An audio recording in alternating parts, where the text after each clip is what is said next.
The Bengals have seemingly lost their stripes, and you do not want to wait for them to get them back.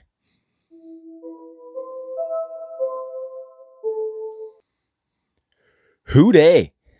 They are a 1-3 team who has seemingly lost their way. They are a team that hasn't eclipsed 250 passing yards yet in the game this season. They are a team that hasn't gone over 75 rush yards in a game. And they are a team that hasn't scored over 25 points in a game in 2023. They are the Cincinnati Bengals. And boy, it's not looking good for the Boongales. I think Joe Burrow being hurt skews all of this. They obviously don't have a backup that they trust enough to let him sit down for a game with that injured calf. Looking ahead, they got a bye week in a couple weeks after a West Coast swing to Arizona and Seattle. But what the hell are we supposed to do with these guys in fantasy? I think as an overall sentiment, we're probably staying the course with these guys. Joe Burrow will get healthier and he will be able to distribute to these receivers. But it's got you questioning whether you really want to wait for that. And I think it's going to be really hard if you want to stay in contention to do so. For Burrow in general, quarterback 31 on the year, quarterback 34 in points per game through 4 weeks. Drafted as a top 10 quarterback, that is not going to cut it for us. We were expecting great performances from the jump. Didn't expect this injury, but it has hampered everything so far. Joe Burrow is currently outside the top 20 in yards and touchdowns, and his completion percentage is under 60%. His average depth of target is down over a full yard. His deep throw percentage is down over 2%. Last year, he was number 3 in catchable throw percentage. This year, he sits 29th through 4 weeks. So really, it's all bad so far for Cool Joe B. He's hurt. He's not playing well because of it, and it's really trickled down to the entire team. I hope from a quarterback perspective in Joe Burrow that you've already pivoted off him and made a contingency plan. But if you haven't yet, you need to do so now. The tough part is that we don't really know how much of it is due to that injury, but I would venture to say a lot of it. And looking at those upcoming matchups to see if he can get right, they've got Arizona this week and Seattle the following. Seattle gives up the second most passing yards and Arizona the 10th, with Arizona giving up the 14th most fantasy points via passing and Seattle giving up the 8th most. I think how I'm going to approach it is I'm probably sitting Joe Burrow for this week, even though Arizona looks like a decent matchup. You're hoping for signs of life in week 5 against the Cardinals, and then you can slot him back into your roster against a much more gettable Seattle defense in week 6. And then he's got the bye after where you hope that he can get healthy and come back strong for the latter half of the season. I think quarterback overall is just a much more replaceable position. So we're going to talk about some of these other guys who we expected to be key performers for our fantasy rosters, and we're going to knock running back off the list first. And I think the key theme to all of this is that we are resetting expectations for these players. I've been a big Joe Mixon guy. I know that he's never been a huge efficiency guy. He's been a guy that gets by mostly on volume, mostly on lucrative volume in a potent offense. But this year, everything we need out of Joe Mixon for that front, we are not getting. He's not making big plays. He's not making defenders miss. He's not getting that lucrative work like I like to talk about. Joe Mixon's only got 1 carry inside the 5, and he only has 13 targets through 4 games. And those inside the 5 carries and those targets that he was getting were what really propped up all of his fantasy value in years past. He's only got 1 touchdown so far on the year. He hasn't reached 15 PPR points in a game yet. And I think he might be hitting that cliff where he can't get by on volume and he's not immune to the effects of this offense playing poorly, which I thought he might have a touch of because they'd still see some red zone trips. He'd still get some of those easy check down targets, but he's not getting either of those so far. So color me concerned. Now, that being said, I am optimistic that he can turn it around, but the ceiling is going to be much different. No longer can we expect top 12 weeks every week.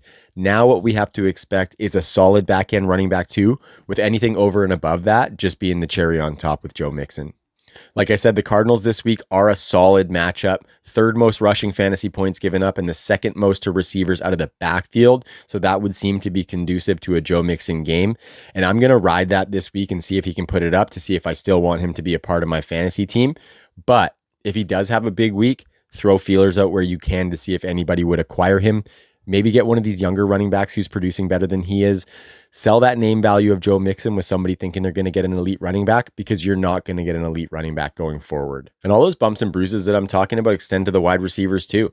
Again, a product of the offense playing poorly and Joe Burrow's injury.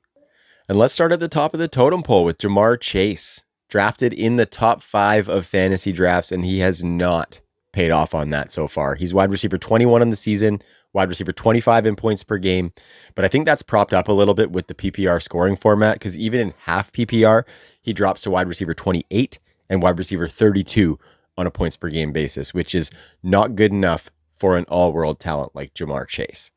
He's got no touchdowns. He's got only 5 red zone targets, and Ja'Marr Chase has only 3 deep targets through 4 games. That's a problem. And then we move over to T. Higgins. And for T. Higgins, I think the problem might be a little bit bigger than Ja'Marr Chase. I think Ja'Marr Chase gets right when Joe Burrow comes back healthy. I don't know if that's necessarily the case for T. Currently, right now, with an injured Burrow, he's the wide receiver 57, wide receiver 59 on a points per game basis. With that injury, Higgins' catchable target rate is down to 64.5% in 2023 after being over 88% last season. Ja'Marr Chase and Tyler Boyd this season have catchable target rates over 80%, and even Irv Smith has a catchable target rate over 87%, where T's is under 65%. So the quality of targets that he's getting from Joe Burrow are not very good. He only has 5 deep targets so far. He does have 6 end zone targets, which has been most of his fantasy production because he has 2 touchdowns on those. Ironically, the only 2 touchdowns by a Bengals receiver so far this season. But I think that might be the only positive for T so far. He has easily been the most impacted by the offensive woes.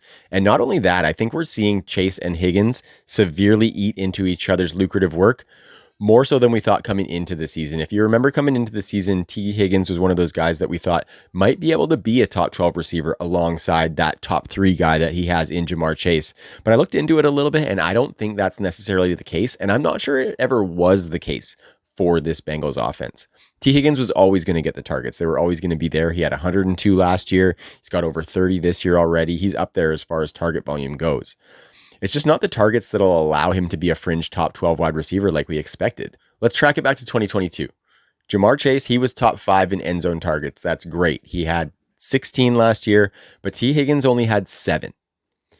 And then if you look at deep targets, they were both outside the top 25, with T. Higgins having only 18 and Ja'Marr Chase seeing only 16 throughout the entire year. So as you can see, it's going to be one or the other as far as end zone target volume, and they both eat into each other's deep target volume. So I think the cap on the wide receiver is apparent, and Ja'Marr Chase is going to cap T. Higgins as long as these guys are running alongside each other. I think the difference with Ja'Marr Chase, and part of his added upside, is the yards after the catch. He's top 10 right now in that category.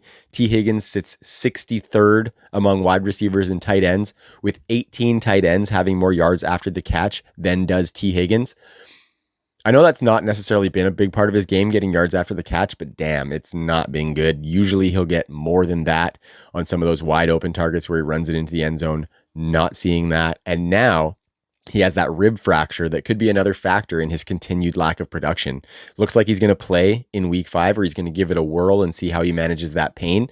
But I think for him, as one of those catch radius receivers, goes up and gets the ball, having an injured rib is not a good sign. That actually brings me to Tyler Boyd, who is one of my favorite waiver pickups this week. Starting to look a little bit more intriguing for fantasy football with the lack of production from T. Higgins. That rib injury, if it does keep him out, Tyler Boyd is instantly startable as a wide receiver 3 for fantasy football.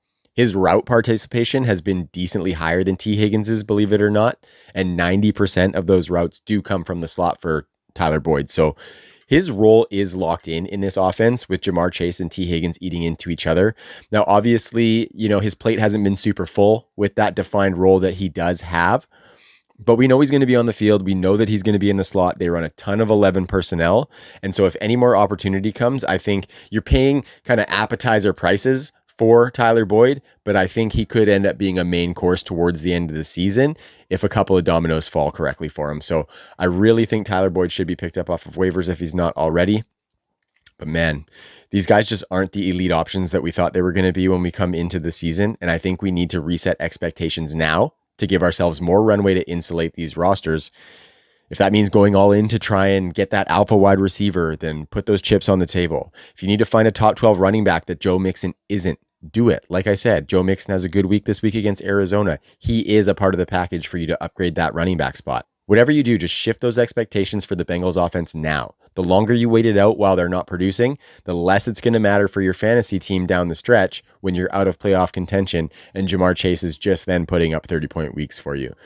This Bengals offense, it's not a when as to whether they find their rhythm. It's an if they find their rhythm. And until we've seen them find their rhythm, I am resetting those expectations. This offense doesn't have any elite performers right now, and we need to come to terms with that so we can better our teams for the stretch run.